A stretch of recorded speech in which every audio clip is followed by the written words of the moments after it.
this lecture is a part of our unit on race, and in this lecture I'm going to talk about race and racism from the perspective of cultural anthropology. So thinking about the cultural context of ideas about race and the ideologies, policies, etc., that enact racism in the United States and elsewhere in the world. As with all the other subjects that we're talking about in the course, we're going to look at the subject of race from the perspective of more than one subfield of anthropology. I'm really focusing here on cultural anthropology, and the biggest point I want you to take home from this lecture is the idea that race is socially constructed. What we mean by that is that race is a powerful set of ideas that absolutely inform people's real experiences in the world, but that those ideas about race, those categories, those identities are not based in biology. They're based in social ideas. They're a set of culturally constructed categories, all right? So, in other words, even though we often have this idea or this assumption that there's some kind of biological basis to race, what cultural anthropologists have demonstrated is that, in fact, we need to think about this as a social phenomenon, not a biological one. So that's what I'm going to really talk about in this lecture. So one of the things that we can look at when we want to think about this idea that race is socially constructed is what kinds of evidence can we see for that social construction when we look at how race is understood and enacted in various places in the world. So one of the places we can start is simply which elements of human physical variation are culturally elaborated around ideas of race. What I mean by culturally elaborated is that ideas about race categories, race identities, often rest on particular aspects of how people look. It's not everything. Human biological variation includes all kinds of variation, but it's really only some things that get folded into these ideas about race. So right there, we can see that there's a sociocultural process going on by which some aspects of human variation seem like a big deal and seem like the basis for identity, and others get ignored. So, for example, a couple of aspects of human biological variation that are not culturally elaborated are lactose tolerance or intolerance and fingerprints. These are two kinds of variation that we see. Some people in the world have lactose tolerance, others have lactose intolerance. That is the ability to digest milk, right? You may know people in your life who are lactose intolerant, right? So they can't have milk products, or they have to take a pill to help them digest milk products. That variation is a result of human evolution, right? But it's not something that we culturally elaborate. We don't divide people, socially speaking, into the categories of the lactose tolerant versus the lactose intolerant, right? We understand it as a kind of variation, but it's not something that we pay a lot of attention to. Likewise, fingerprints. All people in the world have one of three kinds of fingerprints. You can see them here on the slide. Everyone is either a loop, a whorl, or an arch, right? Those are the three patterns. Now, I'll guess that for many of you watching this lecture, you don't even know which one you are. Again, because this is not a culturally elaborated sort of human variation. We may even know that this is the fact, but it's not something that we spend time thinking about. We certainly don't divide people socially into categories based on what kind of fingerprint they have, right? So again, the point here is that some elements of human biological variation, notably things like skin color, are culturally elaborated and others aren't. So right there we can see that there's a cultural process going on, that this is not based in biology. So, as I said, skin color is one of the main sort of fixations in terms of ideas about race, particularly in the United States. I've already suggested that that fixation is a product of cultural processes. It's not something about inherent biology. It's even more notable that skin color is one of the key components of how race is understood in the United States, because in fact, skin color, like many other traits among humans, is a continuous trait. What that means is, just like something like height, people do not fall into specific categories, discrete categories, when it comes to the color of their skin, right? So let's think about height. If you lined everybody in the world up in a row from the shortest person to the tallest person, you wouldn't have distinct groups. What you'd have is every little tiny gradation of height, right? From, a tiny little 16th of an inch shorter or taller. There would not be any clear line between what a short person is and what a medium person is, or what a medium person is and what a tall person is, right? We could put those lines there arbitrarily, as you can see here in this graphic, right? But that's completely random, right? You might think that this is where the difference between short and medium falls. I might think it's over here, right? So the point is, height is a continuous trait. There are no categories. There's just a continuum. Skin color is also a continuous trait. There are no clear distinctions between different categories of skin color. As you can see in this graphic, it's a gradation, right? So in other words, the fact that we have a tendency to take what is a continuous trait of human variation and try to put it into discrete categories, again underlines that what's happening here is a cultural process, not something that is grounded in neutral biological facts. So when we start thinking about this then, right, the fact that these are categories that are socially constructed and yet are extremely powerful in our society, we might start to think about, okay, well, where did this come from? What are what I'm calling here the antecedents to contemporary American race concepts? Where historically did these ideas come from? And this is obviously something we could have a whole lecture about, but I want to point out just a few things from history, global history, and then American history that I think we need to bear in mind when we think about how powerful ideas about race are in the United States. One place to start thinking about contemporary race categories is to think about the long history of European colonialism, which started in the 16th century, and some could argue still is going on today. But the majority of colonized countries achieved their independence from European colonialism in sometime by the 20th century. So European countries, again, starting in the 16th century, moved around the globe and claimed other people's land and resources as their own, right? So our contemporary map and many of the nation states we see today reflect those colonial processes. It is very hard, in fact impossible, to justify going to some other part of the world, claiming people's land, taking over people's politics and the way that they've governed themselves, rearranging society, extracting those resources for yourself, unless you come up with some kind of concept of your right to do so.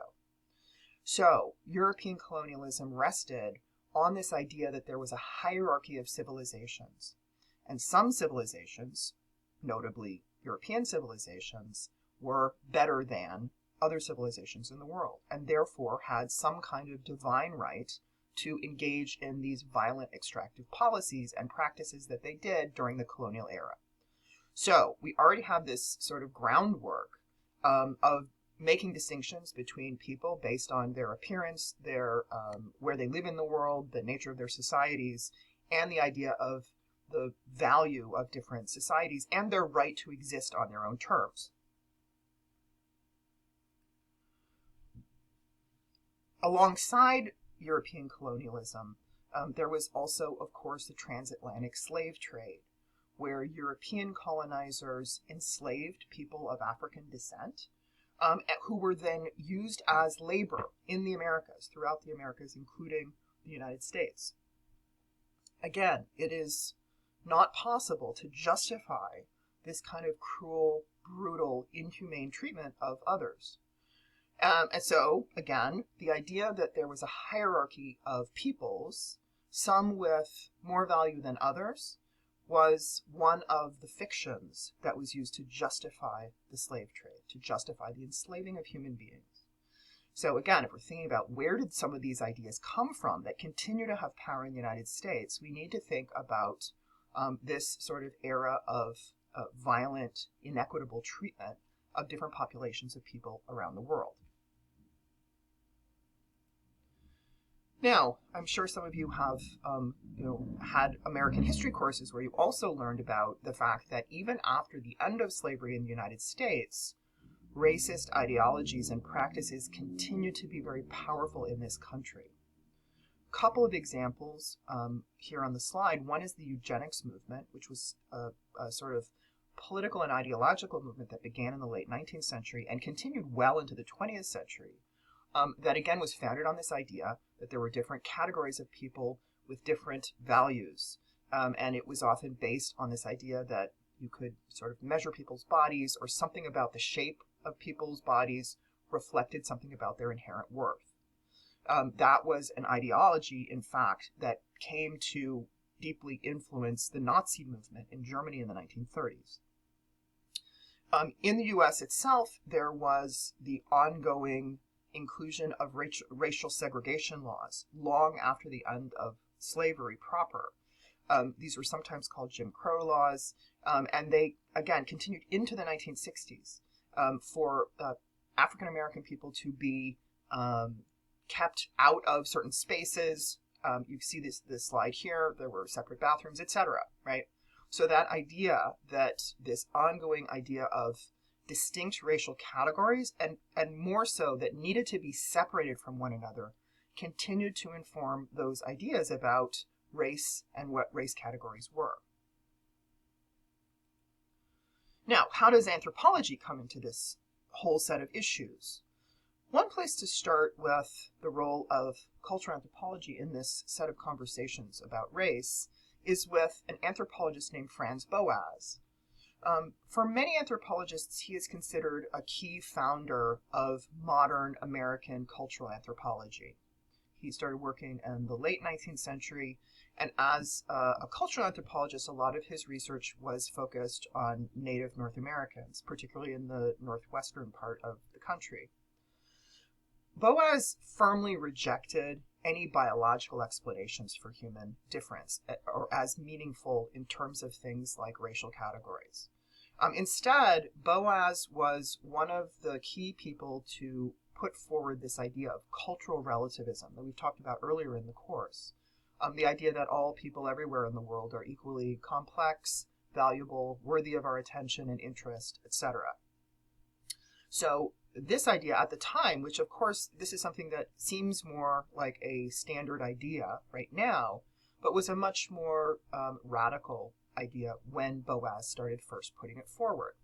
His ideas continue to resonate in anthropology and elsewhere. So, for example, you can see the sort of echoes of Boas's ideas even in the statement on race by the American Anthropological Association, the AAA. That's the main professional organization of anthropologists in the United States. And that statement on race, among other things, says, physical variations in the human species have no meaning except the social ones that humans put on them. So again, this idea in anthropology is long-standing that race is a social construct, and that we need to understand what it is in those social terms, not in biological terms. Okay, so saying that race does not have a biological basis, as I just have been doing in this lecture, does not mean that it doesn't exist, right? In the sense that we certainly can see that those cultural constructs of race, those ideas about race, are still very powerful, and they have a direct influence on people's day-to-day lives and experiences. So it's not to say that we don't need to think about race, or that race is not important, not at all. What it is trying to say is that if we understand that race is a social phenomenon and not a biological one, then we need to look at it and try to understand it in those social terms, right? If we want to understand why these racial inequities, for example, continue to exist, then we need to look at those cultural and social processes. Again, one of the ways we can sort of see how race categories operate, and particularly if we want to challenge the nature of ideas about race and racism, is we can look at both how ideas about race vary over time, right? Historical change in ideas about race, and also across space. That is, by doing cross-cultural comparisons on how race is understood or enacted in different cultures or different societies. So what I want to do now is give you sort of an example of each. That is, ideas about race and race categories varying across space and changing over time. So in terms of race being understood differently in different cultural worlds, we can look at the Fish article that you read for this part of the course. And what Fish is doing in this article is comparing race categories in the United States and in Brazil. And what he finds is that the culturally specific models of race are quite different in those two societies. In the United States, he describes the cultural model about race as being the idea of hypodescent, whereas in Brazil, he explains race as being understood in terms of what he calls typos. So these are two different sort of cultural logics around race. Again, just to reiterate, nobody here is trying to say that either of these is accurate or correct. Both of them are cultural constructions, but what he is pointing out is that those cultural constructions differ from one place to another. So in the US, the idea of hypodescent is one in which people's heritage, particularly who your parents are, is understood to define your race identity. Fish also finds that race categories in the US are much more fixed. In other words, each person sort of has one, for the most part, one racial identity, and that is not understood to change over time. The idea of hypodescent is the following. It's the idea that if a person has parents from two different racial or ethnic categories, then the race of the child is assigned to the race category that has lower status. So in other words, in the US, typically, if somebody has one parent who is white and one parent who is African American, the child of that couple is categorized as African American, which is, there's no particular reason for that to be the case, right? It doesn't necessarily even make sense. But his point is that that is a sort of cultural assumption. This is how, in the culture of the United States, race is understood to work, okay? During his fieldwork in Brazil, Fish found something quite different. In other words, people were not necessarily put into a race category based on the race identities of their parents, but more in terms of appearance. So in other words, the children in one family, children with the same parents, might not all be described in the same way as regards to their race, right? If one child has lighter skin, one child has darker skin, they might be described in different terms, right? So it's not exactly about who your parents are or what race categories your parents are put into, as much as how you look and also sort of the context, right?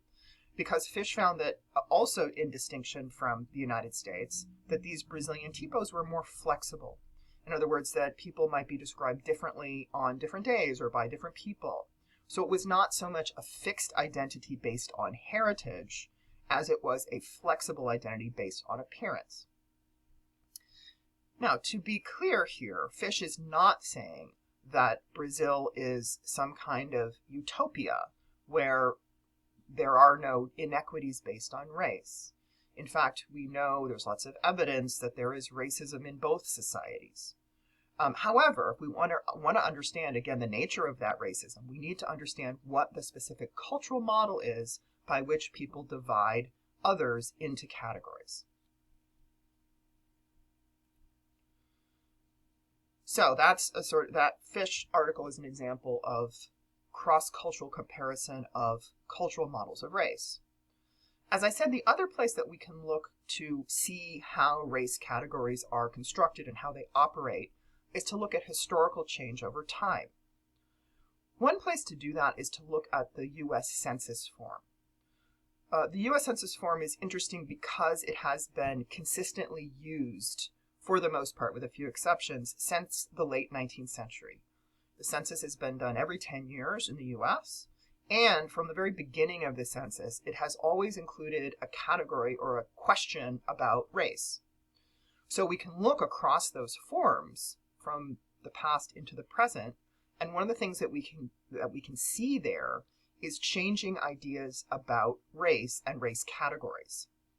So you can see as you move across these forms, I didn't put every single year in here, but more of a sort of a collection of every several decades to give you a sense of change over time, that both the nature of the categories, the number of categories change significantly. Some of the categories on the earlier historical forms are categories we no longer recognize and that reflect the ideas about race and racism of the time, particularly in the late 19th century. Shortly after the end of slavery, there were categories that, again, are not part of our contemporary vocabulary. So the point here is not that, again, any of these categories is more rooted in fact than another, but that the fact that they change in this fairly significant way, again, underlines for us that the processes by which we create these categories are social. So this is the most recent form. And one of the things I wanted to note here is that not only, as shown on the previous slide, is it the case that the categories have changed, but also even the instructions have changed somewhat over time. So, for example, number 9 is the question, what is person 1's race, right? Again, this is filling out the form. And you see here that the instruction is mark one or more boxes. In the past, the instruction was to mark one box. So people had to sort of put themselves into one category. One change then is that more recently we see at least the recognition that race and ethnicity are much more complex than that, and that people often have heritages that include multiple categories. So again, a change that we could suggest may also demonstrate some kind of change in ideas about race in the United States is that now the instruction is to mark one or more boxes. The other article you read from the cultural anthropology perspective for this unit is the article by Yolanda Moses. And she is writing with a very specific example of exactly what we've just been talking about. She's talking about the political candidate Kamala Harris, who I'm sure you remember was the vice presidential candidate in the 2024 U.S. presidential elections, and who has a heritage that includes both Indian and African descent. Her mom was an Indian woman who immigrated to the United States. Her father was a man who immigrated from Jamaica who was of African descent. So Moses is bringing these up because, as you may remember, during that campaign, there was quite a bit of discussion about Harris's racial and ethnic identity. As the headline here on this news story from PBS shows, right, even during the convention and various other sort of parts of the political campaign, there was all this sort of interest in sort of, again, quote unquote, what or who Harris is in terms of her identity. What Moses points out is that Harris did not feel the need to, and did not, in fact, in practice, felt that she needs to choose one or other aspect of her heritage. Right? Moses, in her article, includes the quote from Harris, "I am who I am. You might need to figure it out, but I'm fine with it." So in other words, what Moses is suggesting here is that instead of sort of going along with that idea of the rule of hypodescent, right, which I described as part of the cultural logic of race in the United States, she's rejecting that and instead embracing her multi-ethnic, multiracial identity, right? So in other words, saying, I don't just click one box. I, in fact, have multiple boxes that inform who I am, and I don't feel the need to try to reduce my identity to one or the other of those categories. So I think, part of what Moses is talking about here is, again, this idea that ideas about race change over time. And even in the United States, which has this long history of race categories embedded in the society based on a racist history, that there is still the room for change. And as both the sort of changes to the census form and changes in the sort of identities of public figures like Kamala Harris show, we can at least see how things have shifted a bit over time. Okay, we will end the lecture there, and we will talk again soon.